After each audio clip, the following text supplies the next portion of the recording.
26 मांजरांची दहीहंडी। एक होती आजीबाई, तिची एक नात होती।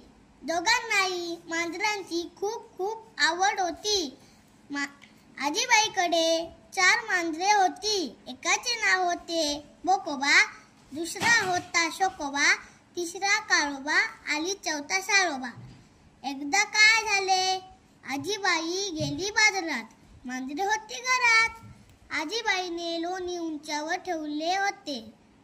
ते मांजरांनी पाहिले होते, त्यांना लोणी मिळवायचे होते। उडी मारली तर आवाज होईल आणि सगळा बेत फुकट जाईल। मग बोकोबाने बोलावले शोकोबाला, शोकोबाने हाक मारली काळोबाला आणि साळोबाने आता बोकोबा, शोकोबा, काळोबा व साळोबा सारे जमले। पण लोणी मिळवायचे कसे, सगळे विचार करू लागले।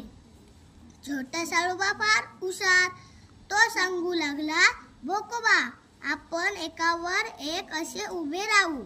झाले, बेत ठरला आणि बोकोबावर शोकोबा, शोकोबावर काळोबा, काळोबावर साळोबा अशी दहीहंडी तयार झाली।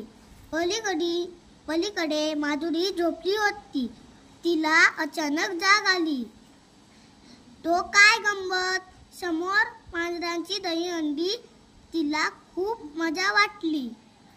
तिने इकडे तिकडे पाहिले, तोच आजी दारात दिसली। माधुरी आनंदाने ओरडली, आजी आजी, लवकर ये, मांजराची दहीहंडी पाहून घे। मांजरे एकदम घाबरली आणि लोणी टाकून पळाली।